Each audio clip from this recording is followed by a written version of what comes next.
आजपासून पुढील 4 दिवस आपल्यासमोर एक संवाद सादर करण्यात येणार आहे. आणि तो संवाद आहे प्रभू येशू ख्रिस्त आणि निकोदेमस ह्यांच्यामधला. ही दोन्ही पात्रे अत्यंत ताकदीची पात्रे आहेत. निकोदेमस हा मनुष्य परुषांपैकी एक होता, परंतु तो सर्वसाधारण परुषी नव्हता. तो यहुद्यांच्या अधिकाऱ्यांपैकी एक होता. तो न्यायसभेचा प्रतिष्ठित सदस्य होता. जनमानसामध्ये त्याला प्रचंड असा मान होता. आणि म्हणूनच प्रभू येशू ख्रिस्ताची शिकवण, त्याने केलेले चमत्कार, त्याची एकंदरीत वागणूक पाहून तो प्रभावित झालेला. परंतु एकीकडे प्रभूच्या जीवनामुळे प्रभावित झालेला निकोदेमस, दुसरीकडे आपली सामाजिक प्रतिष्ठा, आपली धार्मिक पतप्रतिष्ठा जाणून होता. आणि त्यामुळे निकोदेमसच्या अंतःकरणामध्ये एक संघर्ष सुरू होता. म्हणूनच तो दिवसाढवळ्या प्रभू येशू ख्रिस्ताला भेटण्याचं धैर्य करत नाही, तर गुपचूप रात्रीचा प्रभू येशू ख्रिस्ताला भेटायला येतो. तरी देखील प्रभू येशू ख्रिस्त अतिशय दिलखुलासपणे त्याच्याबरोबर चर्चा करतो. त्या चर्चेचे एकूण 4 पदर पुढील 4 दिवसांमध्ये आपल्यासमोर उलगडून सांगण्यात येणार आहे. त्या 4 पदराचं मुख्य सूत्र आहे नवीन जन्म. म्हणून प्रभू येशू ख्रिस्त निकोदेमसला सांगत आहे की नव्याने जन्मल्या वाचून कोणालाही देवाचं राज्य पाहता येत नाही.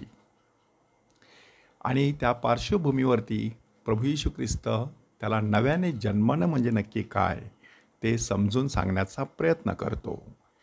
निकोदेमस हा सर्वसाधारणपणे मानवी दृष्टिकोनातून विचार करतो आणि त्यामुळे आध्यात्मिक दृष्टिकोनातून प्रभू येशू ख्रिस्ताने जो विचार त्याच्यापुढे मांडला तो त्याला सहज समजला नाही. म्हणून त्याने प्रश्न विचारला की म्हातारा झालेला माणूस कसा जन्म घेऊ शकेल? त्याला मातेच्या उदरात दुसऱ्यांदा जाणे आणि जन्म घेणे शक्य होईल का? म्हणजे अजूनही तो शारीरिक पातळीवरती विचार करतो. प्रभू येशू ख्रिस्त त्याला सांगत आहे, पाण्यापासून आणि आत्म्यापासून जन्म घेतल्या वाचून कोणीही देवाच्या राज्यात प्रवेश करू शकत नाही. देहापासून जन्मलेले देह आहे आणि आत्म्यापासून जन्मलेला आत्मा आहे. ह्या ठिकाणी प्रभू येशू ख्रिस्तानी एक महान असं सत्य आपल्यासमोर सादर केलेलं आहे की माणूस ह्या जगामध्ये 2 पातळीवरती जीवन जगू शकतो. एक पातळी आहे शारीरिक आणि दुसरी पातळी आहे आध्यात्मिक. शारीरिक पातळीवरती जीवन जगणारा माणूस शरीराच्या गरजांचा विचार करत असतो. सकाळी उठल्याबरोबर त्याच्यासमोर पहिला प्रश्न असतो, आज न्याहारीला काय करायचं? आज दुपारी जेवायला काय करायचं? आज संध्याकाळी भोजनासाठी काय व्यवस्था करायची? आज कोणते कपडे घालायचे? तो आरशासमोर बराच वेळ घालवत असतो. आपल्या केसाला कलप लावणं, आपल्या चेहऱ्याला रंगरंगोटी करणं आणि इतर बरेचसे असे प्रकार मनुष्य करत असतो सगळ्या शरीराच्या गरजा भागवण्यासाठी. मात्र एका संताने एक सुंदर असा विचार मांडलेला आहे की माणूस शरीरासाठी जे काही करत असतो ते मातीला मिळत असतं.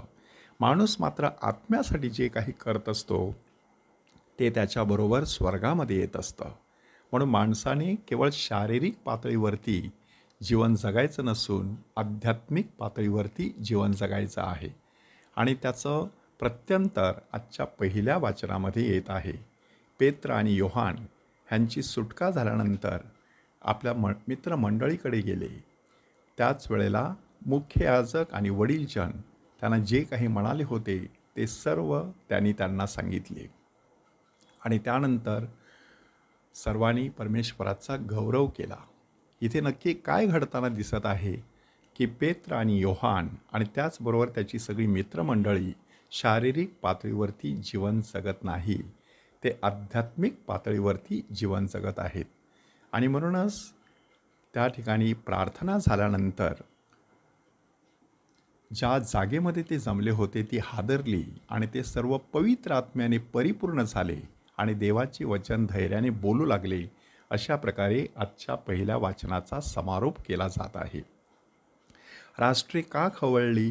लोकांनी व्यर्थ योजना का केल्या, ही जी वचनं स्तोत्र 2 घेण्यात आलेली आहे, त्याला देखील एक पार्श्वभूमी लाभलेली आहे, की ज्यावेळेला एखाद्या नवीन राजाचा राज्याभिषेक असायचा, त्यावेळेला आजूबाजूचे राजे त्याच्या विरुद्ध मसलत करायची, की एकदा हा सत्तेवरती आल्यानंतर आपण त्याच्यावरती हल्ला करू.